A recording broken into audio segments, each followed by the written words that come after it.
So today we are making 3 single serve healthy desserts. This is a part 2 of my video. I did 3 other ones in another video and you guys have been loving those recipes, so I'm back with 3 more. I'm gonna leave the first one down in the description as well as right here so that you can watch it if you haven't watched it yet. Let's go ahead and make 3 more single serve healthy desserts. So to make this double chocolate delicious cookie, I'm using some almond flour as well as some coconut sugar, which is a healthier alternative, some cacao, which is loaded with antioxidants, as well as some coconut oil. Then I'm adding a mini flax egg, which is basically 1 teaspoon of ground flax to 1 teaspoon water. And this just really helps the cookie bind and kind of acts like an egg, but because it's a single cookie, 1 egg would be too much, if that makes sense. So just stir that together until you get a nice dough.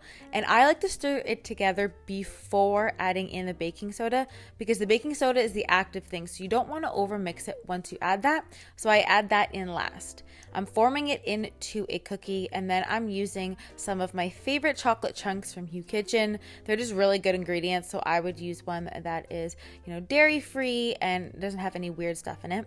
Bake that and you have this delicious, moist, double chocolate cookie, and optional to add on a little bit of sea salt. Next up, we're making this vanilla cake, which is basically a vanilla cupcake. I'm using almond flour, coconut sugar, as well as some coconut oil for the base. Then I'm going to be adding in just a little bit of vanilla as well as some egg. So this one you do use a full egg and it really helps keep it moist. I haven't tried this with a flax egg, but I feel like the texture would be a little bit different because flax has more texture than an egg. So stir that together and everything will be in the description box below as well. Again, adding in the baking soda last just because it is a leavening ingredient. So if you add that and over stir, your cupcake or cake might come out flat.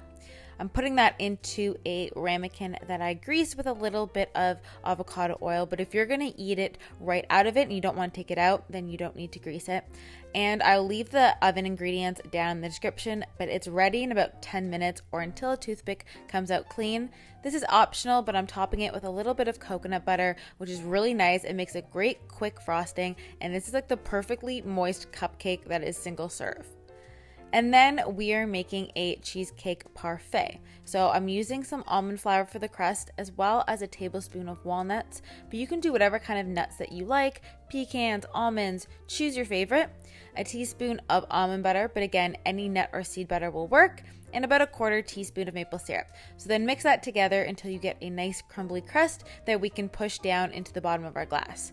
For the cheesecake portion, I'm using coconut cream, which is the thick part of the coconut milk, 1 tablespoon of dairy-free cream cheese, and some lemon juice. And this really helps to make it tangy. I'm using a fork to mash the two together, but you can definitely get out a mixer if you're ambitious and want to mix it together.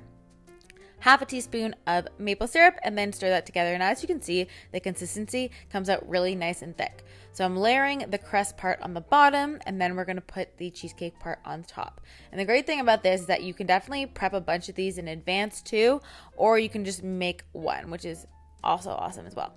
Put the other stuff on the top, so this is your filling, and then you can also top this with any kind of fruit that you like. So I'm going to add on some blueberries, but you could do strawberries, raspberries, you can even do a few dairy-free chocolate chips, but this is such a great no bake dessert if you're in the mood for something a little bit more summertime. Okay guys, I hope you enjoyed this video and that you make these recipes. I'm going to leave my healthy desserts playlist right here. Lots more healthy dessert recipes. It's pretty much my specialty, not gonna lie. And I also have a free healthy dessert ebook where you get my top healthy dessert recipes and it's free. So I'll leave the link also for that down in the description box and in a comment probably below too.